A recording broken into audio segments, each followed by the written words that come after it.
बंधु माने पवित्र अक्षय तृतीया उपलक्षे आपण मानकु समस्तंकु मोर हार्दिक शुभेच्छा एवं शुभकामना। बंधु माने आजिर एही कार्यक्रमटी सिंह राशि व्यक्ति विशेष मानक पई बहुत गुरुत्वपूर्ण अटे। तो आपणकर जदि सिंह राशि होइथाय तो भिडियोटी को स्किप न करी थरे मात्र शेष पर्यंत निश्चय देखंतु, कारण सिंह राशि व्यक्ति विशेष मानकर जीवन एही पवित्र अक्षय तृतीया परठारु संपूर्ण भावरे बदलिबाको जाउछि। कारण ग्रह नक्षत्र मानकर चलन रे एक बहुत बड़ परिवर्तन हेबाको जाउछि। पवित्र अक्षय तृतीया परे सूर्यंक समेत तीनोटी प्रमुख ग्रह निजर राशि परिवर्तन करबाको जाउछंती। देवगुरु बृहस्पति, राहु एवं केतु निजर राशि परिवर्तन करबाको जाउछंती, जहा फलरे आपणक जीवन रे किछि बड़ हेबाको जाउछि। आपणक जीवन रे एक विराट बड़ परिवर्तन हेबाको जाउछि, जहार प्रभाव आपणकर स्वास्थ्य, शिक्षा, प्रेम जीवन, वैवाहिक जीवन, भाग्य, क्यारियर एवं व्यापार वाणिज्य उपरे रहिबो। तो पवित्र अक्षय तृतीया परे आपणक जीवन रे केउ सब परिवर्तन हेबो से विषय रे जानिबा पई आपण माने भिडियोटी को शेष पर्यंत निश्चय देखंतु। एवं आपणकर जदि सिंह राशि होइथाय तो भिडियोटी को लाइक करी चैनल टी को सब्सक्राइब करि दियंतु। कमेंट बॉक्स रे भक्ति एवं श्रद्धार सहित जय श्री विष्णु, जय मां लक्ष्मी निश्चय लिखंतु। तो बंधु माने आसंतु आरंभ करिबा आजिर एही कार्यक्रम को, जहा आपणकर जन्म राशि एवं चंद्र राशि उपरे आधारित अटे। तो राशि चक्रर 12 गोटी राशि मध्यरु पंचम राशि हेउची सिंह राशि एवं सिंह राशिर राष्ट्राधिपति हेउछंती सूर्य। तो बंधु माने अक्षय तृतीया परे आपणक कुंडलीर द्वितीय भावरे विराजमान रहिबे केतु, आपणकर अष्टम भावरे विराजमान रहिबे बुध, शुक्र, शनि एवं राहु, नवम भावरे विराजमान रहिबे सूर्य, दशम भावरे विराजमान रहिबे गुरु एवं आपणकर द्वादश भावरे विराजमान रहिबे मंगल। तेबे बंधु माने 15 मई को गुरु आपणकर दशम भावरु एकादश भाव को चलन करिबे, सूर्य आपणकर नवम भावरु दशम भाव को चलन करिबे एवं 18 मई को केतु आपणकर लग्न को चलन करिबे एवं राहु आपणकर सप्तम भाव को चलन करिबे। तो एहार प्रभाव रे आपणकर स्वास्थ्य किपरि रहिबो अक्षय तृतीया परे से विषय रे आसंतु सर्वप्रथमे जानिबा। तेबे कुंडलीर प्रथम भावटी होइथाय आपणकर स्वास्थ्यर भाव, इम्यूनिटी सिस्टम रो भाव एवं आपणकर प्रथम भावर अधिपति हेउछंती सूर्य। सूर्य आपणकर नवम भावरे विराजमान अछंती एवं 15 मई को सूर्य आपणकर दशम भाव को चलन करिवे। तेबे बंधु माने मंगल आपणकर चतुर्थ एवं नवम भावर स्वामी होई आपणकर द्वादश भावरे विराजमान अछंती। तेबे स्वास्थ्य तो आपणकर अक्षय तृतीया परे भल रहिबो, किंतु मंगल निचस्थ थिबा हेतु आपणकर टिके मुंड बिंधा भली समस्या देखा देबो। एहा व्यतीत सेमिति किछि बड़ स्वास्थ्य जनित समस्या आपणकर देखा जाउ नाही, कारण आपणकर राशिर अधिपति सूर्य बहुत भल स्थिति रे विराजमान अछंती। तो स्वास्थ्य आपणकर अक्षय तृतीया परे बहुत भल रहिबो। एबे आसंतु जानिबा आपणकर शिक्षा क्षेत्र किपरि रहिबो पवित्र अक्षय तृतीया परे। तो बंधु माने कुंडलीर पंचम भावटी होइथाय आपणक शिक्षार भाव एवं आपणकर पंचम भावर अधिपति हेउछंती देवगुरु बृहस्पति, जे कि आपणकर दशम भावरे विराजमान अछंती एवं 15 मई को गुरु आपणकर एकादश भाव को चलन करिवे। तो 15 मई परे आपणक पाठ पढ़ार स्थिति आहुरी अधिक भल रहिबो, कारण गुरु आपणकर एकादश भावरे रही पंचम भाव को देखिबे। सप्तम दृष्टि रे गुरु आपणकर पंचम भाव को देखिबे।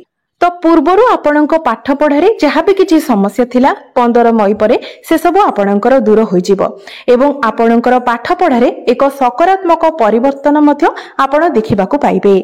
तो जदि आपणकर किछि एग्जाम अछि तो एग्जाम पई संपूर्ण अक्षय तृतीया परे आपणक पई समय बहुत भल रहिबो, कारण प्रथमे तो सूर्य आपणकर कुंडली रे उच्चस्थ अछंती, पुणी गुरु मध्य आपणकर एकादश भाव को चलन करिवे।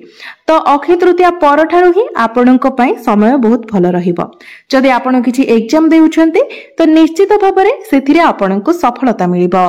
तो एबे आसंतु जानिबा आपणकर प्रेम जीवन किपरि रहिबो एही पवित्र अक्षय तृतीया परे। तो बंधु माने आपणकर पंचम भावटी शिक्षार भाव हेबा सहित पंचम भावटी मध्य होइथाय आपणकर प्रेम जीवनर भाव। तो मो पूर्वरु ही कहि सारिछि जे आपणक पंचम भावर अधिपति हेउछन्ति देवगुरु बृहस्पति। गुरु आपणकर दशम भावरे विराजमान अछन्ति एवं 15 मई को आपणकर एकादश भाव को चलन करिवे एवं एकादश भावरे रही गुरु निजर स्वगृह को देखिबे अर्थात आपणकर पंचम भाव को देखिबे। तो पूर्वर आपणकर प्रेम जीवन को लेकिन जहाँ भी किसी समस्या थिला वर्तमान से सब समाधान होई जिवो। आपणक मध्यरे भल पाइबा बढ़िबो, बुझामणा बढ़िबो, तालमेल मध्य आपणक मध्यरे भल रहिबो। तो अक्षय तृतीया परे आपणकर प्रेम जीवन बहुत भल रहिबो। एबे आसंतु जानिबा आपणकर वैवाहिक जीवन किपरि रहिबो एही पवित्र अक्षय तृतीया परे। तो बंधु माने कुंडलीर सप्तम भावटी होइथाय आपणक वैवाहिक जीवनर भाव। आपणक सप्तम भावर अधिपति हेउछन्ति शनि एवं शनि आपणकर अष्टम भावरे विराजमान अछन्ति। तो बंधु माने विशेष करी 18 मई पर्यंत जे पर्यंत शनिक सहित राहु विराजमान अछन्ति से पर्यंत आपणको आपणक वैवाहिक जीवन उपरे विशेष ध्यान रखिबार अछि। नचेत आपणकर जीवन साथींकर स्वास्थ्य उपरे आपणको विशेष ध्यान रखिबार अछि कारण सप्तम भावर अधिपति शनि पूर्वरु आपणकर सप्तम भावरे ही थिले मात्र वर्तमान शनि आपणकर अष्टम भावरे अछन्ति एवं आपणकर शनि अढ़ेई मध्य आरंभ होई सारिछि जहा फଳରେ आपणकर वैवाहिक जीवन रे किछि समस्या देखा देबो। आपणक मध्यरे आर्गुमेंट होई पारे, छोट छोट कथा को नेकी आपणक मध्यरे अशांति देखा देई पारे, आपण टिके चिड़चिड़ा स्वभावर होई पारंती, आपणक मध्यरे क्रोध फ्रस्ट्रेशन चिड़चिड़ापण ए सबु देखा दे पारे, आपणक जीवन साथी मध्यरे मत ए सबु देखा दे पारे। तो बंधु माने हुए तो आपणक वैवाहिक जीवन रे किछिटा समस्या देखा देबो, नचेत आपणक जीवन साथींकर स्वास्थ्य रे किछिटा समस्या देखा देबो। तो एथि प्रति आपणक ध्यान रखिबार अछि। तेबे बंधु माने आपणकर वैवाहिक जीवन एवं आपणक जीवन साथींकर स्वास्थ्य को भल रखिबा पई आपण निश्चित भाबरे किछि प्रतिकार करंतु। तेबे प्रतिकार गुड़िक आमे वीडियो शेष रे जानिबा। तेबे ए सब मध्यरे आउ गोटी भल जिनिस हेउची जे आपणक जीवन साथी एही समय मध्यरे किंतु बहुत किछि सिखिबाकू पाइबे, तांकर कैरियर रे से बहुत किछि एक्सप्लोर करिवे, परिश्रमी बनिबे। एबे आसंतु जानिबा सबुठारु महत्वपूर्ण विषय वस्तु आपणकर भाग्य, कैरियर एवं व्यापार वाणिज्यर स्थिति किपरि रहिबो एही पवित्र अक्षय तृतीया परे। तो बंधु माने कुंडलीर नवम भावटी होइथाय आपणक भाग्यर भाव। तो आपणक नवम भावर अधिपति हेउछन्ति मंगल। मंगल आपणकर द्वादश भावरे विराजमान अछन्ति। तो बंधु माने जेहेतु मंगल आपणकर नवम भावर अधिपति होई आपणकर द्वादश भावरे चलन करूछन्ति एवं द्वादश भावरे मंगल निचस्थ अछन्ति, तेणु एही अक्षय तृतीया परे आपणको आपणक भाग्यर सेतेटा साथ न मिली पारे। आपणक पई जून मासटी भल रहिबो कारण जून मासरे मंगल आपणकर प्रथम भावरे चलन करिवे, सेतेबेले आपणक पई आपणक भाग्यर साथ मिलिबो। तेणु मई मासरे आपण समस्त बड़ कार्य ठारू दूरे रुहंतु। विशेष करी आपण जदि किछि इन्वेस्टमेंट करिबा पई चाहुचंती तो आपण सेथिरु दूरे रुहंतु। काहाकू टंका देबा किंबा काहाठारू टंका नेबा ठारू मध्य आपण वंचित रुहंतु कारण ए सब क्षेत्र रे आपणको क्षतिर सामना करबाको पड़ी पारे। यह व्यतीत जदि आपण किछि बड़ जिनिस किना किणी करबाको चाहुचंती, कोनोसी जिनिस रे आपण डील करबा पई चाहुचंती तो ए सब कार्य मध्य जदि आपण जून मासरे करंती तो आपणको पई सबुठारु अधिक भल रहिबो। मे मासटी को आपण ए सब पई स्किप करि देबा आपणको पई भल रहिबो। एबे आसंतु जानिबा आपणकर कैरियर आपणकर कार्य क्षेत्र किपरि रहिबो एई पवित्र अक्षय तृतीया परे। तो बंधु माने कुंडलीर दशम भावटी होइथाय आपणकर कैरियर भाव। आपणक दशम भावर अधिपति हेउछन्ति शुक्र, जे कि आपणकर अष्टम भावरे विराजमान अछन्ति, मात्र अष्टम भावरे शुक्र उच्चस्थ अछन्ति एवं आपणकर दशम भावरे विराजमान अछन्ति गुरु। 15 मई को गुरु आपणकर एकादश भाव को चलन करिवे। तो बंधु माने अक्षय तृतीया परे आपणकर कैरियर बहुत भल रहिबो कारण प्रथमे तो शुक्र उच्चस्थ अछन्ति, द्वितीय रे गुरु आपणकर दशम भावरे अछन्ति एवं गुरु जेतेबेले दशम भावरु बाहर जिबे सूर्य आपणकर दशम भाव को चली आसीबे, जहा फल रे कैरियर आपणकर अक्षय तृतीया परे बहुत भल रहुछि। तो बंधु माने कार्य क्षेत्र रे आपण शांत भावरे निजर कार्य गुडी को करिवे, मात्र शुक्रଙ୍କ सहित राहु एवं शनि थिबा हेतु आउरी नुआ किछि कार्य करिबार चिंताधारा आपणकर मन को आसीबो एवं सूर्य आपणकर दशम भाव गोचर करबा फल आपणक मध्यरे टिके अहम भाव देखा देबो जहाको आपणको आपणक ठारू संपूर्ण भाव दूरे रखिबार अछि। आपण निजको जेते पारिबे नम्र रखिबाको चेष्टा करंतु। मनरे अहम भाव रखिबा ही मनुष्यर विनाशर कारण होइथाय, तेनु अहम भाव ठारू सर्वदा दूरे रहिबा उचित। किंतु क्यारियर आपणकर अक्षय तृतीया परे बहुत भल रहिबो। 15 मई पर्यंत गुरु आपणकर दशम भाव रही आपणकर मैनेजमेंट स्किल्स को बढ़ाइबे।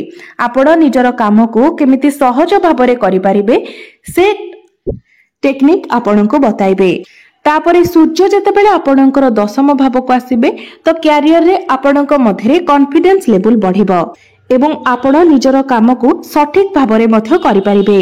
तेबे आपणक पछरे आपणको नै जदि किछि पॉलिटिक्स चालुछि किबा किछि भी गुजब चालुछि तो सेथिरु आपण दूरे रहिबाको चेष्टा करंतु। से सबरे आपण मुंड पुरांतु नाही, आपण केवल निजर काम उपरे ही फोकस करंतु। तेबे शुक्रଙ୍କ सहित राहु थिबा हेतु आपण अन्य कहार कथारे पड़ी किछि डिसिजन नियंतु नाही। अन्य कहार कथारे पड़ी तरबरिया भाबरे कोनोसी भी कार्य करंतु नाही।